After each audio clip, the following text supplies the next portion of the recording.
Sarah Stavelchak, Present. Larry Chesney, Present. James Barnes, Here. Thomas Bruce, Here. Francine Donchik, Present. Philip Haran, Present by telephone.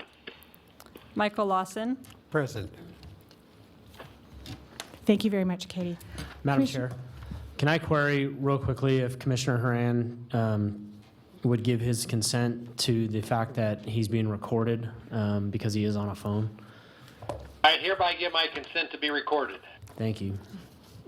Thank you. Commissioner Bruce, would you lead us in the Pledge of Allegiance, please? Yes, that. You were afraid. So, see, I printed it out. I pledge allegiance to the flag of the United States of America and to the republic for which it stands, one nation, under God, indivisible, with liberty and justice for all. Thank you. Certainly. If we could have the ethics law announcement? Commissioners are reminded that if with respect to any matter or any person coming before the commission today, you have received a gift or loan, you have a pecuniary interest, you have a commitment in a private capacity, such as a family, employment, business, or similar relationship, or you provided representation or counseling that is reasonably related to the matter being considered to a person or entity for compensation before another agency within the immediately preceding year, you must disclose that gift, loan, interest, commitment, or prior representation at the time the matter is being considered. And you must furthermore abstain from deliberation or voting on the matter if it is clear that the gift, loan, interest, commitment, or prior representation would materially affect the independence of judgment of a reasonable person.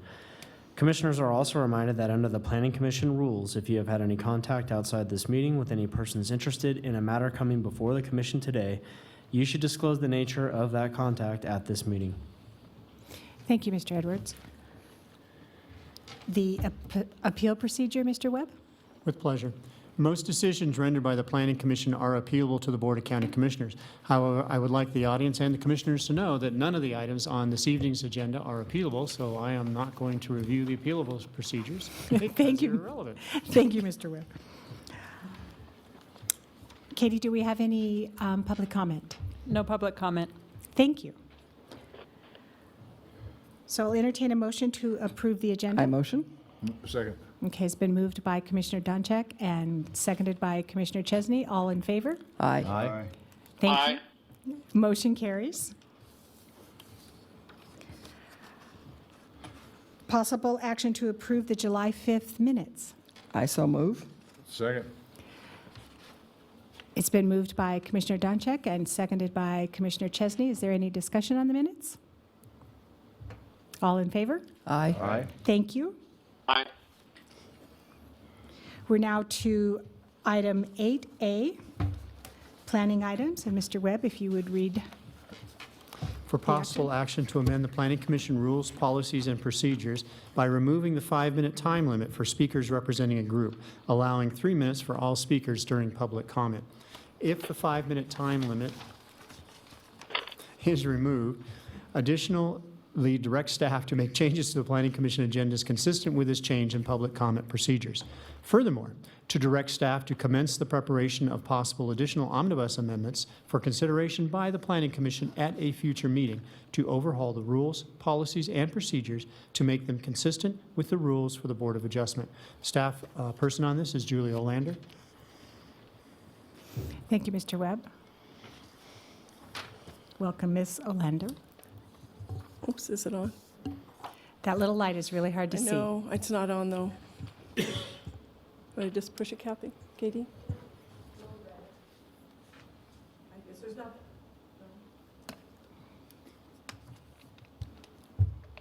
Sorry. Operator error. Am I just supposed to push it? Yeah, it's on. It's on? Oh, it is on. I just didn't see my voice seem any louder. Thank you. Julie Olander, planner. I don't know if you have any questions about this item, but I'm available if you do. Madam Chair, Yes, Commissioner Haran. one of the statements in there is it talks about making it compatible with the Board of Adjustment. Are we looking to make it compatible across the board with all the different commissions? Well, staff's been given direction to review it. Board of Commission has updated their RPPs, and so the thought is we would look at theirs and see if they would need to be, it's possible that there'd be some similarities and some that would not. And if I might, for the commission and for Commissioner Haran, specifically, the Board of County Commissioners does not adopt rules, policies, and procedures. They adopt rules that are really generally and overarching, and so they're not really appropriate. And for the background of this item, the rules, policies, and procedures that are currently in effect for this Planning Commission dated from 2014 are rather lengthy and comprehensive in nature. Way more detailed than are needed just for the operation of the Planning Commission during your normal meetings and those ancillary items that are occurring to that. When we adopted the Planning Commission rules back in 2014, there was a shift in the focus for the rules as eventually adopted by the Board of Adjustment. Those are streamlined rules that, frankly, just provide general guidance, not specific details for your rules, policies, and procedures, because you really don't need that specific details, you just need that general guidance. So the idea is that staff, and specific to Commissioner Haran's question, would use those rules, policies, and procedures from the Board of Adjustment as a model. And of course, they would be modified as need be for specific items that, for instance, only this Planning Commission hears master plan amendments. Only this Planning Commission hears regulatory zone amendments. So there's going to be some differences inherent in those rules based on that. But they will come back with omnibus streamlined rules for your review. And then if you say, yeah, okay, whatever, make changes, then hopefully at the subsequent meeting after that, then they would be there for adoption. Thank you, Mr. Webb. Madam Chair, can I Yes, add some absolutely. too? Because I've been involved with this, and the Board of Adjustment changes that were made a year or two ago, I was involved in also. In fact, I wrote or drafted most of those changes that were made. And the goal of doing that was really the philosophy of less is more. Because what's happened over time is these rules, like a little bit's been added, and then a little bit's been added, and then a little bit's been added. Nothing ever gets taken out. They just get longer and longer and longer, and they're almost completely aspirational in lots of ways. So what I found with the Board of Adjustment rules, for example, when I was going through those, was there were, I don't have any specific examples off the top of my head anymore, but I pointed them out then. There were a number of provisions in there that said certain things like, the Board of Adjustment, when it hears each item, shall do this, this, and this. I had never seen the Board of Adjustment do that, and it was buried in the middle of this stack of rules. So my thought was, get rid of that stuff, streamline this down to what actually happens at these meetings and what is workable, keep the important stuff, and that was the goal with those Board of Adjustment rules. It just so happened that that was done after the Planning Commission rules had already been done. So I kind of want to clear up any notion that it's like the Board of Adjustment's taking the lead on this and, everyone else in the county should follow what they're doing. They happen to be first in line because theirs came up when the new sort of philosophy was applied. And in my opinion, they are much more workable and easier to understand and things like that. And you avoid, or you have a smaller chance of being in a situation where someone in the audience or someone challenging something that happened can point to a court or to the newspaper or something like that and say, you guys don't even follow your own rules. Exactly. You guys approved this project. Well, here's 5 rules that you are supposed to follow and you didn't follow them and you never follow them, and it just looks silly. So that's sort of some more background on this. And this is only as to the omnibus portion of the agenda item tonight, because there's really 3 things: the rules, the agenda, and then the omnibus amendments.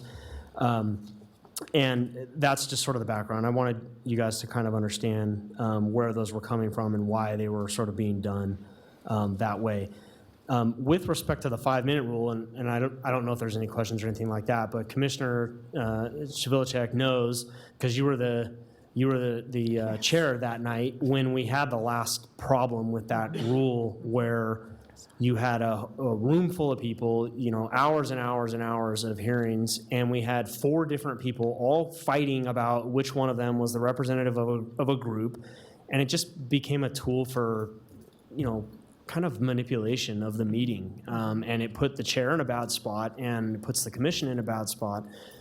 The county commission does not have a 5-minute group representative rule, and so that was the thinking behind getting this on your agenda and moving that along. And just having just common rules across the board, and that just helps the community as well. Yes. Were there other questions from commissioners? I thought, Commissioner Chesney, did you have? No, I had no questions. Okay. Are we calling for a motion now? Already? Commissioner Hand, do you have any other further questions? No, I appreciate the background by both the council and Mr. Webb. Okay, if there are no other questions, then yes, we can entertain a motion. Madam Chair, Yes, Commissioner Chesney. I would propose a motion. Okay, I move to remove the 5-minute time limit for speakers representing a group, allowing 3 minutes for all speakers during public comment, and to direct staff to make changes to Planning Commission agendas consistent with the change in public comment procedures. I further move to direct staff to commence the preparation of possible additional omnibus amendments for consideration at a future meeting to overhaul the rules, policies, and procedures to make them consistent with the rules for the Board of Adjustment. I second. and then just for clarification, as you know, that this will be a two-action process. The Right. first action is removing that 5-minute rule tonight, and then the second action is direct staff to future amendments to bring back to the PC, which will have a draft to review, and then we'll have another meeting to vote on that. That is my motion, Madam Okay, Chair. all right. Any further discussion? All those in favor?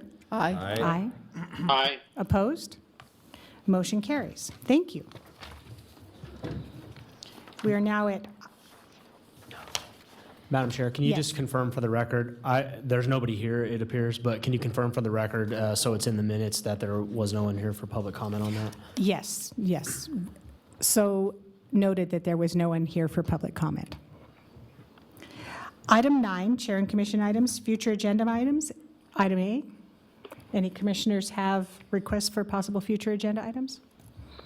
No. Requests for additional information from staff? No. Seeing none, moving on to item D, directors and legal counsel items. Item A, report on previous commission items. With pleasure. The first item is actually the Lake Tahoe School. The Board of County Commissioners upheld the Planning Commission's decision of approval on that, and there was one modified condition that was based on a mutual agreement between the school and the Racket Club as a part of that approval. The second item is the Asante appeal, which is appealing this commission's approval of both the tentative subdivision map and the special use permit, will be heard by the Board of County Commissioners on August 8th. The Spanish Springs Area Plan text amendment for the storage of operable vehicles. If you remember, this commission provided a report back to the Board of County Commissions at your July 5th meeting. And that particular item will be heard by the Board of County Commissioners on August 8th. So two not really previous Planning Commission items, but related to sort of housekeeping, is the bottles of water in front of you. In an effort, actually this is the last of the bottles of water, so in an effort to provide some eco-consciousness, starting in our September meeting, can't believe this is August already, but starting in our September meeting, staff will be providing cups and also a pitcher of chilled water over on the side where the coffee is, so that way you'll have the opportunity to still have water. It will be chilled and in a cup, and we won't be wasting the plastic bottles. Also, for those of you on the Regional Planning Commission, you should have received a official kickoff announcement, and this is actually not only for the Regional Planning Commissioners, but also for any planning commissioner or any member of the audience who's listening. It's an official kickoff for the 2017 Regional Plan Update. The event will take place on August 17th. From 4 p.m. till 6:30 p.m. at the Moana Nursery Landscape and Design Center at 1100 West Moana Lane in Reno. The event will kick off at 4 p.m. with a presentation on the background of the Truckee Meadows Regional Planning Agency and the Regional Plan Update. And the balance of the meeting will be a workshop with interactive stations and the opportunity to complete a MetroQuest survey for the regional plan. So this is an open house, and people are encouraged to stop time anytime between 4 and 6:30.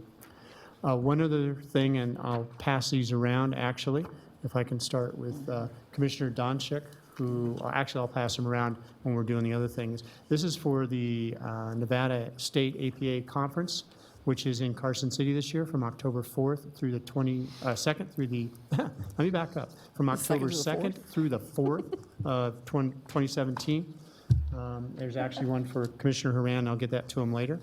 And also for what's called the Nevada Leadership Program, which is a Fundamentals of Economic Development workshop on Sunday, October 1st. For the planning commissioners, if you wish to attend the state APA conference, what we request is that you go ahead and wait until the actual conference schedule is released. That way you'll have the opportunity to determine which days and which sessions you may want to attend. And once the actual schedule has been released, we ask that you register yourselves for the conference because you need your username and password to do that. And once you register yourself for the conference, if you bring that receipt for your payment back to staff, then we will go ahead and reimburse you, only for the conference. If you wish to attend the Economic Development Workshop, I would encourage you, but that would be on your own dime. The division is not supplement or reimbursing you on that because that's based on economic development, which is a fine topic, but not reimbursable, whereas the conference is. And if you have any questions, please get a hold of myself or administrative staff. Thank you very much. Legal information and updates? Mr. Edwards? No, I have nothing else to add tonight. Okay, thank you. Kitty, any general public comment? No public comment. Okay. A motion to adjourn? Motion to adjourn. Thank you.